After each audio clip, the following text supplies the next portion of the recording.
you realize that only less than 2% of white Americans own slaves? But it was a system of white supremacy. You realize that slavery is thousands of years old? White people were Do you know the slave who owners. was the first race to try to end slavery? Like, have you noticed how comfortable people feel saying racist things on CNN?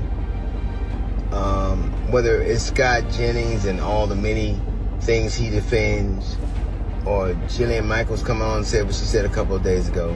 Am I confused? Have we deported American citizens because they're black or brown? Yes, actually.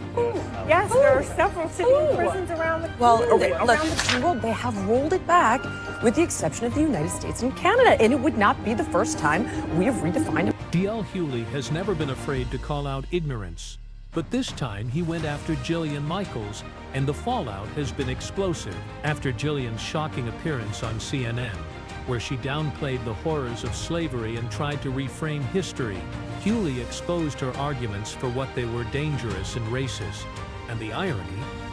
Jillian Michaels is raising a black daughter. That detail sent this controversy into overdrive. Washing slavery. So he's not? He's not. No, okay. He's not. And you cannot tie imperialism and racism and slavery to just one race, which is pretty much what every single exhibit does. But let's talk about the fact that when you can't tie slavery. Let's talk about the fact.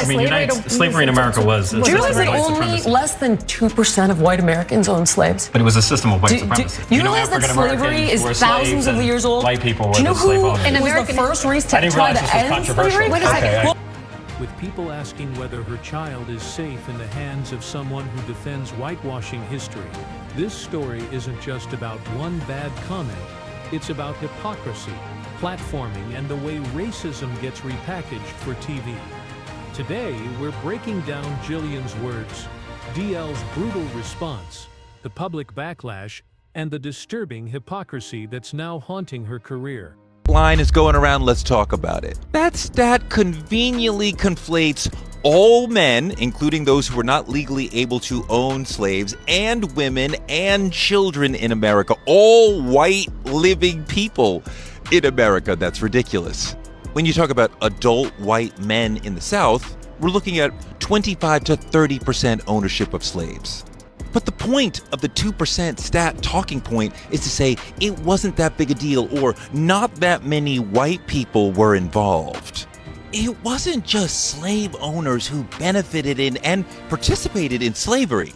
Their families also benefited, but there were also banks, textile mills, shipping companies, insurance firms, auctioneers, slave catchers, plus everyone who benefited from the American economy at that time benefited from slavery. Slavery is the reason why the American economy became the world leader. At that time, cotton was a massively important global product, and we were able to pick, fabricate, and sell cotton faster and cheaper than anyone else because we had people doing it for free. Plus, we had created wealth out of nowhere from taking bodies and putting them into this institution. People benefited from the sale of people. That created wealth that benefited lots of people who did not even participate in slavery. Plus, they said, hey, working class people, working class whites who cannot even own slaves, you are by law required to participate in slavery, and that if you see a slave escaping, you must participate in bringing them back. To say nothing of the way that the entire South went to war to protect slavery. They attempt to dismiss white complicity with slavery with this 2% bull. Before we get into it, make sure to like this video, subscribe to the channel, and hit the bell so you'll never miss updates. If you are wondering what would compel Jillian Michaels to get on national TV and minimize the effects and the impacts of slavery in America by stating only 2% of Americans own slaves, a documentary just dropped on The Biggest Loser that exposed the abuse and mistreatment the contestants faced on that show at the hands of the trainers, one of those trainers being Jillian Michaels. 40% of Americans are obese.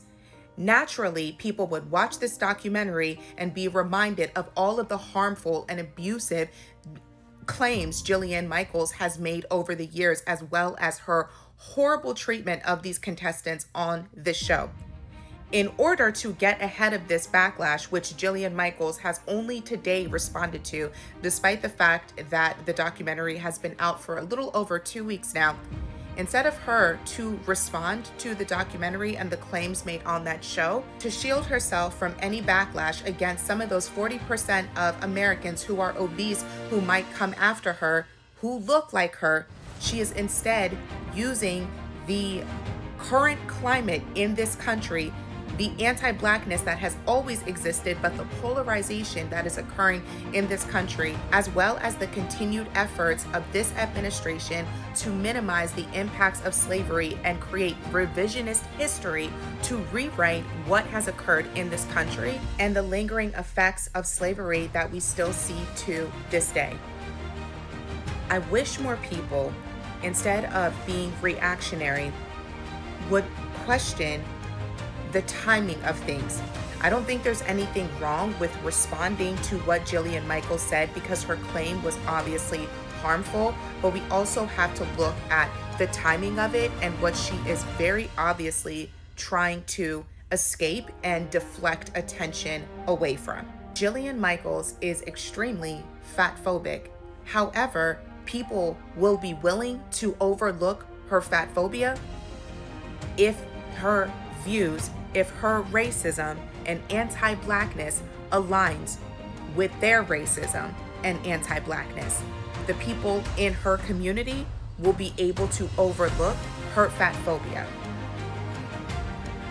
And now that everybody is focused on her disingenuous and purposefully misleading claim that only 2% of Americans owned slaves to minimize the impact of slavery in this country, and everybody is talking about that, now she decides to comment on that documentary. But guess which one is the bigger headline? To really understand how this controversy exploded, we have to step back to what the CNN discussion was actually supposed to be about. The panel wasn't built around Jillian Michaels at all. The focus was on Donald Trump's attacks against the Smithsonian Institution and its museums. Recently, Trump accused the Smithsonian of being, quote, too woke. He specifically took issue with exhibits that portray America's history truthfully. Exhibits that explain how this nation was built on colonization, stolen land, and the institution of slavery. Trump's administration even circulated a list of exhibits he wanted removed or rewritten, including displays that highlight the lives of enslaved people and the role of the founding fathers in perpetuating slavery. Think about that for a moment.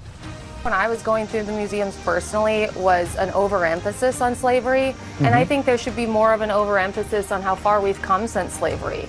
Our country is a country of progress, and it's the greatest country in the world, and we should be able to take our kids, our students through the Smithsonian and feel proud when we leave.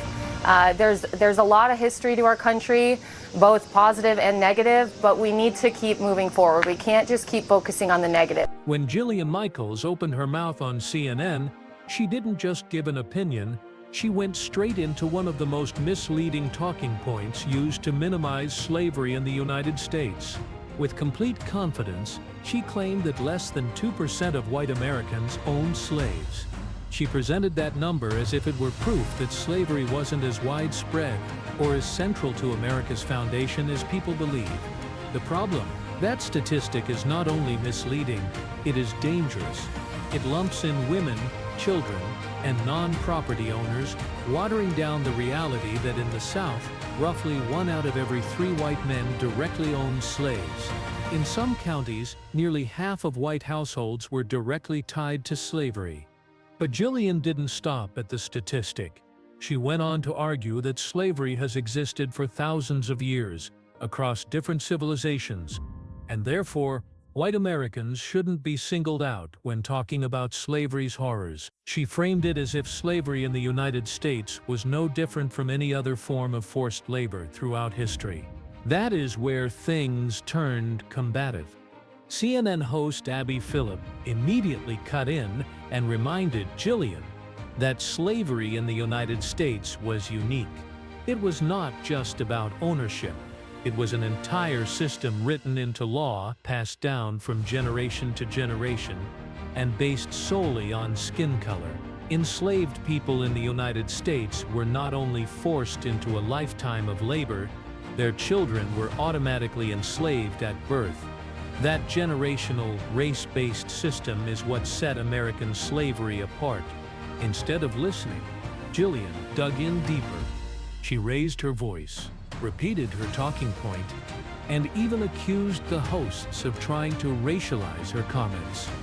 She tried to shift the narrative from her own words to the idea that she was being unfairly attacked, and to deflect criticism, Jillian rattled off her personal background, saying her mother is Jewish, her father is Arab, she has a black adopted daughter from Haiti, and a son with Latin heritage.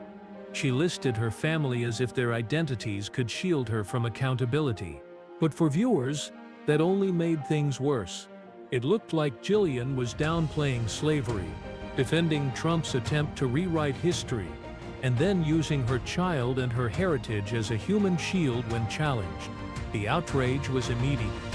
I can't believe that I ever thought Dr. Phil was the shit, and I certainly cannot believe I ever thought Jillian Michaels was worth listening to.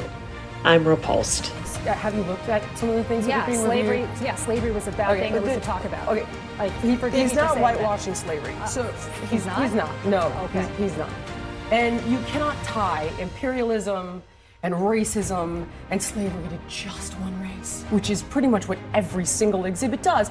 But let's talk about the fact that when you look at slavery, let's talk about the fact slavery in America was. Do you realize that only less than 2% of white Americans own slaves? But it was a system of white supremacy. You realize that slavery is thousands of years old? White people were Do you know who was the first race to try to end slavery? Wait a second. Well, what's controversial? I'm very surprised This is that an you're trying to extraordinary exercise in historical revisionism. I'm really surprised. Revisionism. Do you realize that? Jillian, I'm surprised that you're trying to litigate who was the beneficiary of slavery and I'm who not. was not. What I'm trying to tell you is that in the context of American history, okay. in the context of American history, what are you saying is incorrect by saying that it was white people oppressing black people? Every single thing is like, oh, no, this is all because white people bad. And that's just not the truth. Like, for example, every single exhibit, I have a list of every single one. Like, people migrated from Cuba because white people bad. Not because of past. Yes, no, it's in there. That's what I'm saying. You don't actually know what's in there. Do you know that when you walk in the front door, the first thing you see is the gay flag?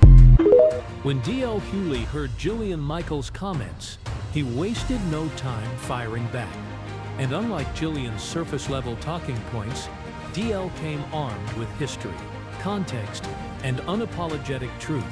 He started by dismantling her so-called statistic. Jillian claimed less than 2% of white Americans owned slaves, but Hughley explained how misleading that number really is. He pointed out that when you look specifically at white men in the South, the group who legally could own property, the percentage jumps dramatically. In some counties, 1 out of every 2 white households was tied directly to slavery. Even those who didn't own slaves personally still participated in the system. By law, they were required to return runaways, enforce slave patrols, and defend an economy entirely dependent on free labor. But Hughley didn't stop at the ownership numbers. He reminded everyone that slavery wasn't just about who held the title of master. It was about how the entire country profited. Cotton, picked by enslaved people, was the backbone of the American economy. Textile mills in the North, shipping companies on the coasts, insurance firms, banks, and countless other industries got rich because of slavery. In DL's words, the wealth of the United States was built on stolen bodies and stolen labor. And then he drove home a point most people don't hear enough. America wasn't just another country with slavery. America was unique. It fought an entire civil war to preserve slavery. It wrote laws to extend slavery's reach even after emancipation. And the legacy didn't stop there. Hughley connected the dots between past and present, showing how practices like gerrymandering, voter suppression laws, segregated schools, and even the refusal to grant Washington, D.C. statehood are all modern echoes of that same system Jillian tried to downplay. And then he delivered the knockout line, "It isn't just about what you did then, it's about what you're doing now." That one sentence cut through all the excuses. It exposed Jillian's argument for what it really was, a distraction designed to minimize the ongoing realities of racism. Hughley even broadened the lens, reminding people that America's cruelty was so extreme, other nations copied it. Nazi Germany studied how the United States legalized racial oppression. Apartheid South Africa built its model directly on segregation laws from the United States. In other words, this country didn't just practice slavery, it exported the blueprint for systemic hate. And that's why Hughley's response resonated. He wasn't just calling out Jillian for being ignorant. He was pointing out the danger of giving people like her a platform.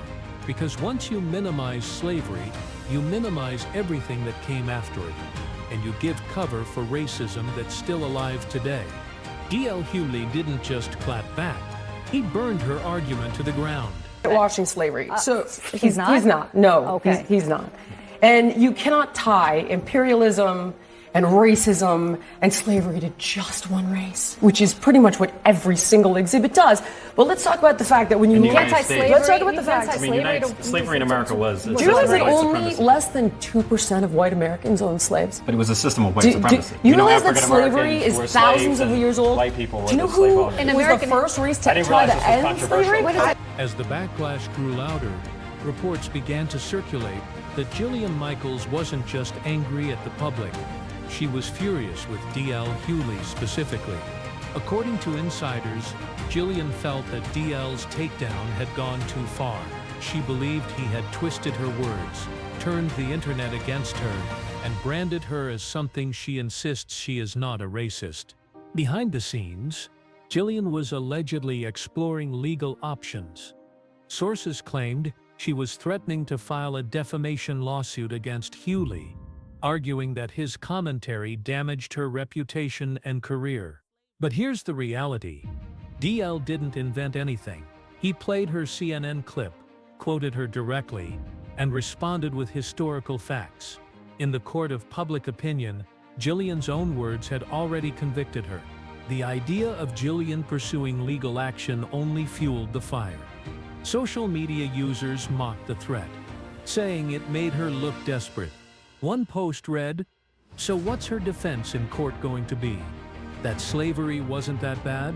Good luck with that." Another added, "Threatening to sue DL Hughley doesn't make her look innocent. It makes her look guilty and scared." And they had a point. Defamation cases are notoriously difficult to win, especially against comedians and commentators responding to public figures. If Jillian ever did try to drag DL into court, the process of discovery would likely expose even more of her past controversies. In short, it could easily backfire and cause more damage to her image. But perhaps the most telling part of this story is how DL responded. He didn't back down. He didn't apologize. If anything, he doubled down, continuing to call Jillian out on his platform and using her own quotes against her. For a woman who built her career on intimidation and toughness, threatening Hughley only showed the world how fragile her arguments really were. Instead of silencing the criticism, Jillian's legal threats amplified it, turning her from just another controversial guest on CNN into a national punchline. And at this point, people weren't just questioning her comments, they were questioning her character.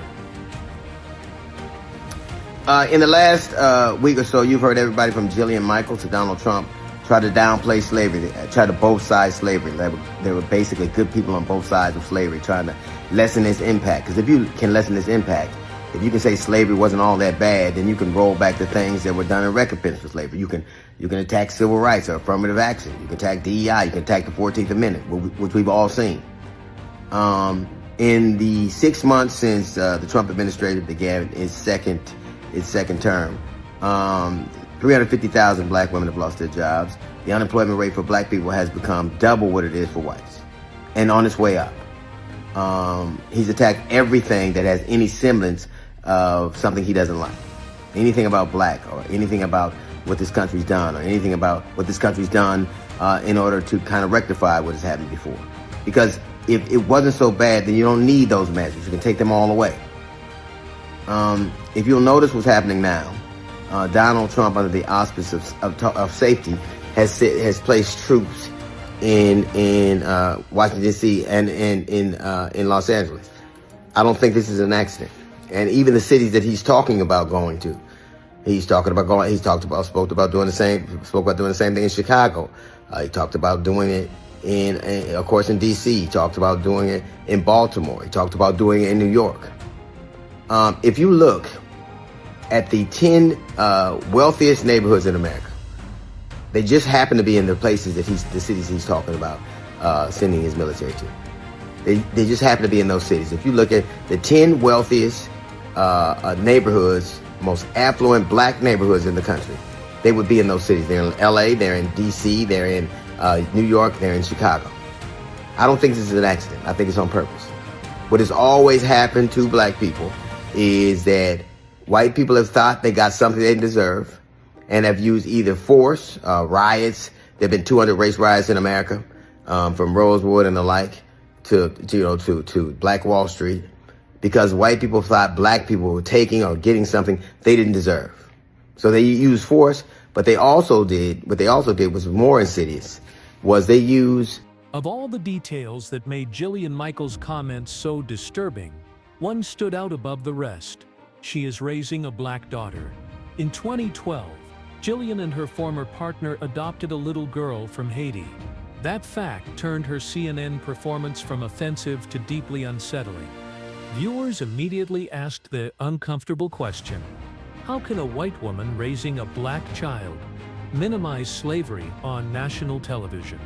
How can she defend Donald Trump's attempts to erase history while parenting a daughter who will one day face the realities of racism in the United States? Social media erupted with posts questioning the safety and well-being of Jillian's child. You cannot tie imperialism and racism and slavery to just one race, which is pretty much what every single exhibit does. But let's talk about the fact that when you anti-slavery, let's talk about the fact. Slavery in America was. Do you realize that only less than 2% of white Americans owned slaves? But it was a system of white supremacy. You realize that slavery is thousands of years old? White people do you know who was the first race to try to end slavery? Wait a second. Well, what's controversial? I'm very surprised. This is an extraordinary exercise in historical revisionism. I'm really surprised. Revisionism. Do you realize that? Jillian, I'm surprised that you're trying to litigate who was the beneficiary of slavery and who was not. What I'm trying to tell you is that in the context of American history, okay. In the context of American history, what are you saying is incorrect by saying that it was white people oppressing black people? Every single thing is like, oh, no, this is all because white people bad. And that's just not the truth. Like, for example, every single exhibit, I have a list of every single one. Like, people migrated from Cuba because white people bad. Not because of Castro. Yes, no, it's in there. That's what I'm saying. You don't actually know what's in there. Do you know that when you walk in the front door, the first thing you see is the gay flag? Jillian, you have a lot of stuff in front of you. Yeah, I do, what because exactly I don't, because here's the thing. Are you talking about? Okay, I'll give you an example. Yeah, please. There's one called Change Your Game, right? This has been an installation there. Is gender testing fair in sports? Does that, and then it goes on to talk about how it's complex to do gender testing in sports. It's not complex. It's basic science. That's untrue. It's XX chromosome, XY chromosome. That's sports. Is it fair to have biological men competing against biological women in sports? No. But why is this in the Smithsonian? So it's been completely captured. First of all, I don't. And it's totally partisan. First of all, we don't have time to litigate all of this. Of course we don't, because then you're going to lose the argument. Everything is racialized, just like you're trying to do to me now. Excuse me. It's like, I can't believe you're trying to suggest, that slavery just to be clear, you brought up race. No, this was a conversation about the arts, and you brought up race. It isn't. You brought up. But the whole point of this is that the issue you brought up slavery. And you brought up the question of whether You brought up the question of whether or not slavery in the United States is about race? The answer is no, I yes. Didn't. I did not say in the United States don't is straw man my about argument race. because that's not what I said. So what are you brought talking up about? slavery, and what I was talking about is that this isn't really about that. When you make every single exhibit about white imperialism when it isn't relevant at all, that is a problem. So when you're talking about Cubans leaving Cuba and you make it about white people bad, that's not accurate. Can I just say something That's my point. All right, we're going to move on from that. The outrage over Jillian Michaels' CNN comments didn't exist in a vacuum. For many people, this was just the latest chapter in a long history of reckless behavior and hypocrisy. The receipts were everywhere. Let's start with The Biggest Loser, the reality show that made her famous. Behind the inspirational speeches and dramatic weigh-ins, there were dark secrets. Contestants later revealed that Jillian pushed them through workouts so extreme that some collapsed, fainted, or were sent to the hospital. At one point, she even gave her team caffeine pills without medical approval, a move so dangerous that health experts blasted the show as medically irresponsible. And then I'm thinking, is she racist? I mean, anybody that is questioning slavery and trying to say, chill out, it wasn't that bad, or even trying to dip a toe into the conversation about slavery when she's not a historian, she is a fitness influencer. Like, what are you doing? Why are you doing this? Or is it that she's just really media savvy and she recognizes that, all press is good press? Maybe phase one, get my name out there so everyone's talking about me. I mean, I'm talking about her right now. Maybe it's brilliant. Okay, phase two, everybody's talking about me. Now, because they're paying attention to me, I can mount my defense for this really unfair documentary. If there's one thing Jillian Michaels has proven over the years, it's that she doesn't know how to admit when she's wrong.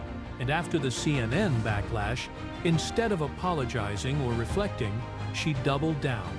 In interviews after the controversy, Jillian insisted she wasn't defending slavery. According to her, she was simply trying to make the point that not all white people are bad. But critics immediately noted that this wasn't the issue. Nobody accused her of saying all white people were evil. The outrage came from her attempt to downplay the brutality of slavery and minimize white complicity in the system. She also leaned once again on her family, pointing to their diversity as proof she couldn't be racist. But for most people, that only made her look worse. Instead of taking responsibility, she was hiding behind her children and her heritage. Her pattern of performative allyship had already been exposed when critics pointed out she had no public record of supporting George Floyd in 2020, despite claiming she marched shoulder to shoulder with protesters. For many, that erased any credibility she still had, and the most shocking remark of all, her complaint about so-called black degeneracy sealed her reputation. By that point, even people who once defended her had nothing left to say. Meanwhile, DL Hughley stayed consistent. He didn't back down. He didn't apologize. Instead, he continued to highlight Jillian's own words as evidence of the danger in giving platforms to uninformed voices. His viral line, "It isn't just about what you did then, it's about what you're doing now," stuck with people long after the segment aired. So where does that leave us? Jillian Michaels tried to rewrite history, minimize slavery, and then silence her critics. But in the process, she exposed herself to millions. This wasn't just a bad TV moment.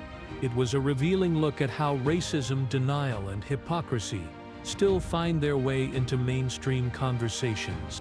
Now I want to hear from you. Do you think Jillian Michaels is truly ignorant? Or do you think she knew exactly what she was doing when she tried to downplay slavery? And what does this mean for her black daughter growing up in her household? Share your thoughts in the comments below.